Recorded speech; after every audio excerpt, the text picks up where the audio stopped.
जय विजय बुद्धिमान की अनोखी गुरुदक्षिणा। एक जंगल में एक आश्रम था। उसमें दो युवक तलवार से लड़ रहे थे। अन्य छात्र और आश्रम का संचालक करने वाले, छात्र को शिक्षा देने वाले आनंद महर्षि भी यह देख रहे थे। अंत में दोनों प्रतियोगी जीत गए। आनंद महर्षि ने कहा, शाबाश जय, शाबाश विजय। हमेशा की तरह कोई भी नहीं जीता और ना कोई हारा। दोनों पढ़ाई और युद्ध कला में समान रूप से प्रतिस्पर्धी कर रहे हो। तुम दोनों महाराज के बेटे हो। मैं तुम दोनों में से किसी एक को राजा बनाना चाहता हूँ, लेकिन तुम्हारा क्या करना है बुद्धिमान? दूसरे छात्र से पूछा। बुद्धिमान को युद्ध कला से ज्यादा सामान्य शिक्षा में रुचि थी। अगर हम अतीत में जाते हैं तो राजा विक्रम सिंह वर्मा कुंतली साम्राज्य पर शासन करते थे। चेतन वर्मा उनके मंत्री के रूप में काम करते थे। जब महाराज को काफी समय तक कोई संतान नहीं हुई तो उन्होंने शासन में रुचि खो दी और हमेशा दुखी रहने लगे। यह देखकर चेतन वर्मा ने सोचा, अगर महाराज इस तरह शासन में रुचि खो देंगे तो शत्रु बलवान हो जाएंगे और राज्य हाथ से निकल जाएगा। यह देश के लिए अच्छा नहीं है। मेरी भी कोई संतान नहीं है, लेकिन क्या मैं अपना कर्तव्य छोड़ दिया? मुझे तुरंत आनंद महर्षि से मिलना चाहिए। ऐसा कहकर वो सीधे आनंद महर्षि के पास गए और उन्होंने उन्हें सब कुछ बताया। उन्होंने कहा, गुरुदेव, महाराज के शासन में रुचि दिन ब दिन कम होती जा रही है। पहले वह रोजाना राजमहल में सभाएं आयोजित करते थे, देश की समस्याओं को समझते थे और उन्हें हल करने पर चर्चा करते थे, लेकिन आजकल वह सभा के नाम पर ही मना कर देते हैं। अगर उनका ऐसा ही हाल रहा तो राज्य का क्या होगा? ये आपको पता ही है ना। मुझे पता है कि आप इसका एक अच्छा समाधान बता सकते हैं, इसलिए मैं आपके पास आया हूँ गुरुदेव। ऐसा कहा महर्षि। महामंत्री जी, महाराज संतानहीन से दुखी है। यह किसी के लिए भी अच्छा नहीं है। फिर भी आप चिंता न करें, मेरे पास उनके दुख को दूर करने का उपाय है। कहते ही महामंत्री ने कहा, यह सच है गुरुदेव, मुझे पता था आप निश्चित रूप से कोई अच्छी सलाह देंगे। हम मुश्किल में होते हैं तभी तो आपके पास आते हैं। आखिर वो मदद क्या है गुरुजी? ऐसा कहते हैं। आनंद महर्षि ने हंसकर कहा, आप मुझे इतना सम्मान दे रहे हो, इसके लिए धन्यवाद। अगर महाराज पुत्र कामेष्टि यज्ञ करते हैं तो उन्हें निश्चित रूप से संतान की प्राप्ति होगी। न केवल उन्हें बल्कि इस यज्ञ में भाग लेने वाले सभी निसंतान लोगों को संतान का सुख मिलेगा। ऐसा कहा। जैसे ही उन्होंने कहा, राजा विक्रम सिंह ने देश विदेश से महान पंडितों को बुलवाकर पुत्र कामेष्टि यज्ञ करवाया। इससे 1 साल के भीतर में ही महारानी गर्भवती हो गई। इतना ही नहीं, चेतन वर्मा की पत्नी भी गर्भवती हो गई। महाराज ने 2 पुत्रों का जन्म दिया, जबकि चेतन वर्मा की पत्नी ने एक ही पुत्र को जन्म दिया। महाराज ने अपने बेटों का नाम जय वर्मा और विजय वर्मा रखा, जबकि महामंत्री ने अपने बेटे का नाम बुद्धिमान रखा था।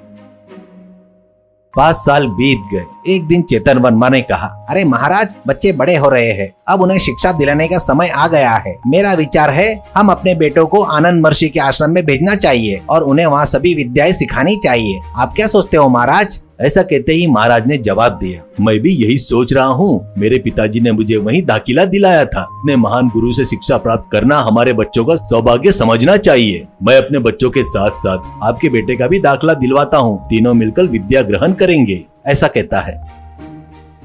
अब वर्तमान में आते हुए जहाँ जय और विजय हर विद्या में प्रतिस्पर्धी कर रहे थे, वही बुद्धिमान केवल पढ़ाई पर ध्यान देता था। उनकी शिक्षा पूरी होने का समय नजदीक आ रहा था।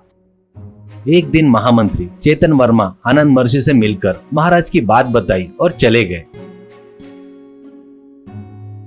अगले दिन आनंद महर्षि ने तीनों को बुलाकर कहा, मैं तुम्हारी एक परीक्षा लेने वाला हूँ। वो यह है कि मैं महान यज्ञ करने जा रहा हूँ। उसके आरंभ के लिए 3 मूर्तियाँ स्थापित करनी है। मैं दूर के एक गांव में मूर्तिकार को उन्हें बनाने के लिए पहले ही कर दिया है। तुम उनके पास जाओ, एक एक मूर्ति लो और कल शाम तक शुभ मुहूर्त तक यहाँ पहुँचो। मूर्तियों को कोई नुकसान नहीं पहुँचना चाहिए। अब तुम तीनों निकल सकते हो। ऐसा कहा। जय ने सोचा, अरे ये कैसी परीक्षा है? इतनी पढ़ाई किस लिए? इस तरह की परीक्षा के लिए? ऐसा कहते ही विजय ने सोचा, गुरुदेव के मन में कुछ है जो शायद अभी समझ में नहीं आएगा, धीरे धीरे समझ में आ जाएगा। ऐसा कहा।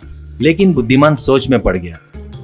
तीनों घोड़े पर सवार होकर मूर्तिकार के गांव की ओर निकल पड़े। उनके गांव पहुंचने से पहले ही रात हो गई। जय ने कहा, काफी देर हो चुकी है, रात में यात्रा करना ठीक नहीं। रात भर यहीं विश्राम करते हैं और सुबह निकलेंगे। ऐसा कहते ही इस तरह सभी ने रात में जंगल में विश्राम किया।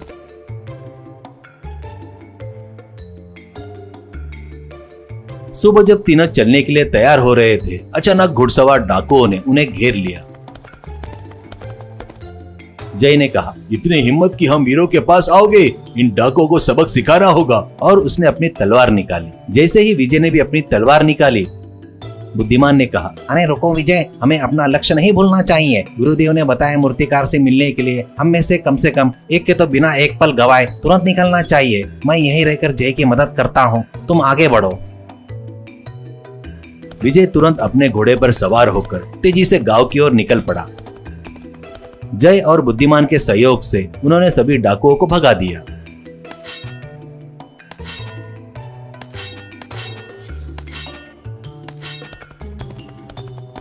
यह देखकर कुछ ग्रामीण जय की प्रशंसा करने लगे, जिससे जय गर्व महसूस करने लगा। एक ग्रामीण ने कहा, महोदय, आप बहुत महान योद्धा लगते हो। अगर आप सहमति दो तो हम आपको पास के हमारे गांव में ले जाकर सम्मानित करेंगे। आप क्या कहते हो? ऐसा कहा। यह सुनकर जय ने हाँ कह दिया और उनके साथ जाने ही वाला था तो बुद्धिमान ने कहा, अरे रुको जय, यह सम्मान का समय नहीं है। क्या तुम गुरुदेव द्वारा बताए गए कार्य को भूल गए? चलो चलते हैं। ऐसा कहते ही तब जय वास्तविकता में आया और कहा, तुम ठीक कह रहे हो, तुमने सही समय पर याद दिलाया। मेरे पास अभी सम्मान लेने का समय नहीं है, मुझे एक काम के लिए जाना है। ऐसा उसने गांव वालों को बताया और चल पड़े।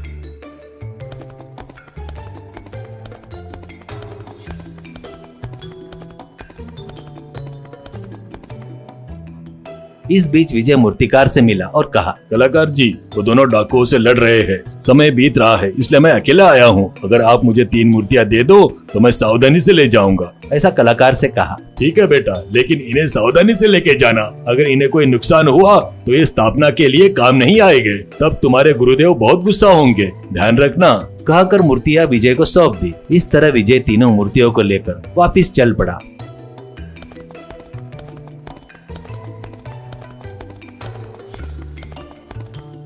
रास्ते में तीनों मिले। अब तीनों ने एक एक मूर्ति बांट ली। बुद्धिमान ने कहा, गुरुदेव द्वारा बताया गया समय नजदीक आ रहा है, हम तीनों को जल्द से वहाँ पहुँचना होगा। चलो निकलते हैं। तीनों तेजी से निकल पड़े।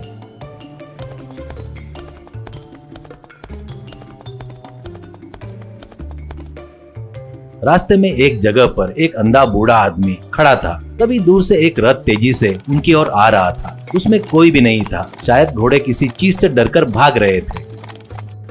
यह देखकर जय ने सोचा, अगर मैं इन्हें अभी बचाने का काम किया तो देर हो जाएगी। तब मैं गुरुदेव द्वारा रखी गई प्रतियोगिता जीत नहीं पाऊंगा। मेरे लिए वह प्रतियोगिता ही अब सबसे महत्वपूर्ण है। ऐसा कहकर उसने तेजी से आगे बढ़ना शुरू किया। बुद्धिमान ने विजय की ओर सहानुभूति से देखा और आगे बढ़ गया।